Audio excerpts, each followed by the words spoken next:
Selamat berjumpa kembali Bapak Ibu, Saudari-saudara, umat beriman terkasih dalam Tuhan. Selamat berakhir pekan bersama keluarga dan komunitas Anda pada hari Sabtu tanggal 27 April 2024. Saudara Agus Cesar mengajak saudari-saudara merenungkan kutipan Injil Yohanes bab 14 ayat 7 sampai 14. Kita mendengarkan sabda Tuhan.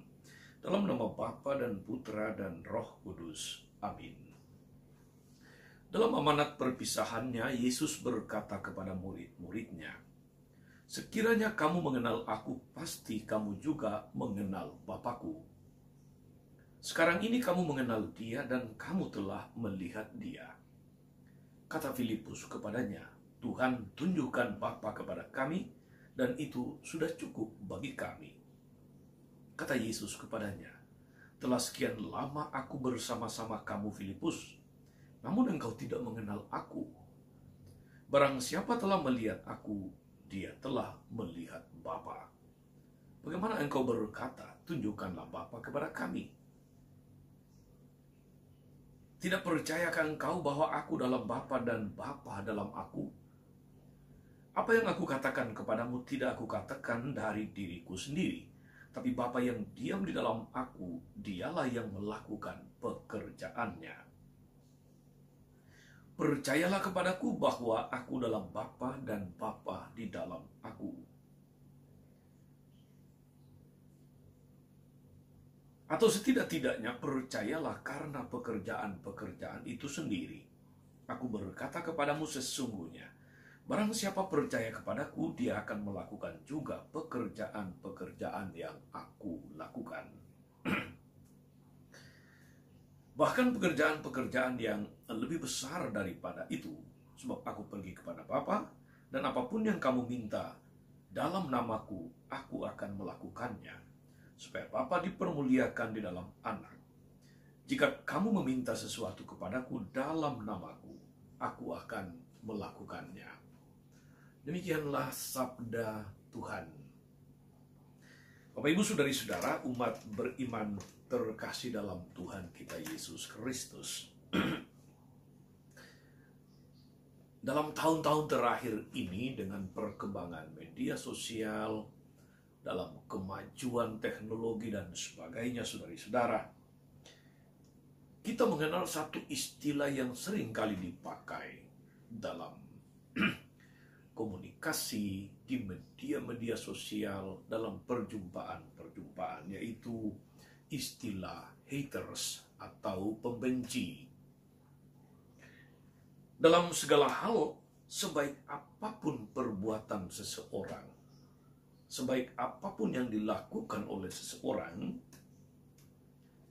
haters selalu ada.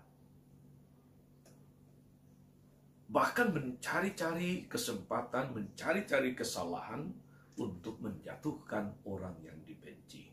Dan memang itulah spiritualitas haters. Membangun rasa benci, membangun tembok, membangun niat untuk menyakiti atau membalas dendam. Saudari-saudara, umat beriman terkasih dalam Tuhan, dalam bacaan pertama hari ini,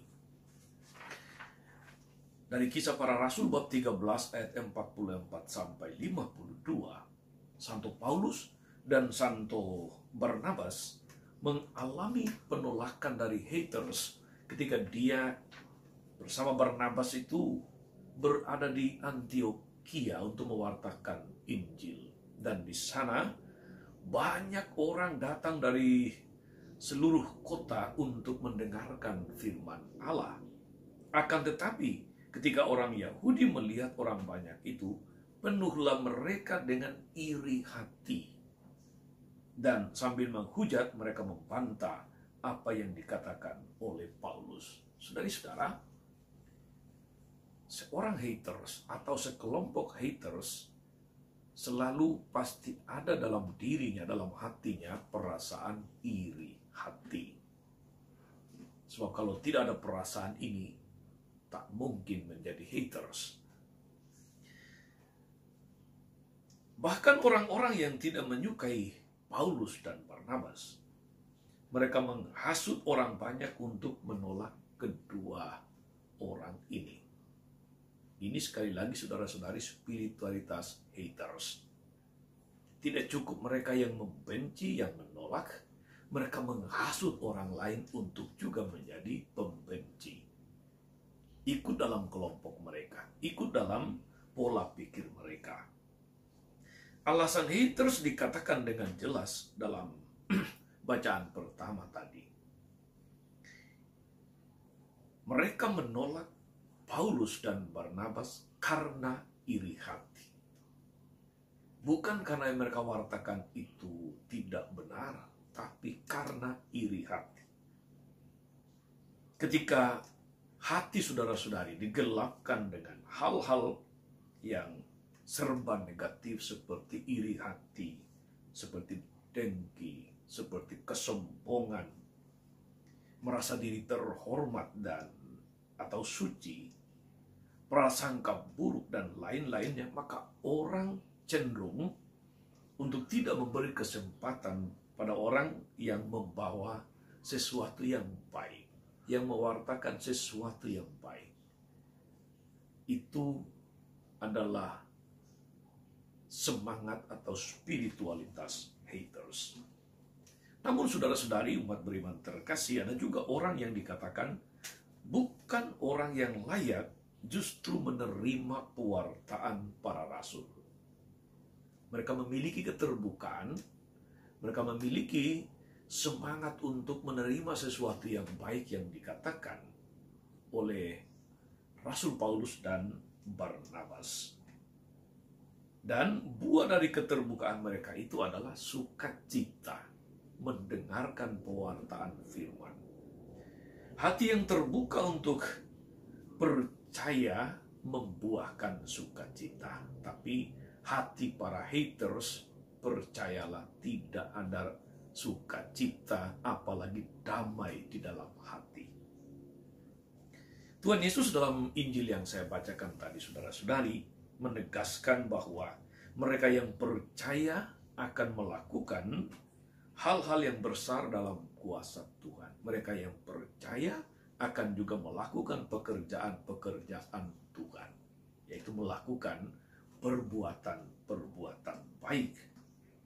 Maka saudara-saudara, kita mohon rahmat keterbukaan hati, agar kita tidak menjadi orang-orang yang juga cenderung atau mudah dijebak untuk menjadi haters, pembenci, tapi menerima dan melaksanakan sabda Tuhan dengan penuh sukacita. Itulah kunci kedamaian, itulah kunci hati yang senantiasa penuh sukacita, menerima segala hal yang baik dan meneruskannya.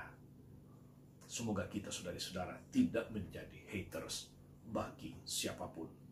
Tuhan Yesus memberkati. Amin. Allah Bapa yang Maha Kasih, kami bersyukur atas firman-Mu yang meneguhkan kami untuk menjadi orang-orang yang membuka diri akan pewartaan kabar baik dan tidak menjadi haters, menjadi pembawa, menjadi saluran berkat-Mu bagi banyak orang. Kuatkan kami agar kami senantiasa boleh penuh semangat melakukan pekerjaan-pekerjaan Tuhan, agar hati kami senantiasa penuh sukacita dan damai sejahtera. Allah Tuhan dan pengantara kami sepanjang segala masa. Amin. Saudari-saudara sekalian, berkat Allah turun atas saudari-saudara. Atas mereka yang kita doakan atau kita janjikan, doa mereka yang sakit dan menderita, segala rencana, karya, dan pelayanan hari ini, Bapa dan Putra dan Roh Kudus. Amin. Tetap sehat, teruslah menjadi berkat. Jangan lupa like, subscribe, nyalakan lonceng notifikasinya. Salam 52, Tuhan memberkati.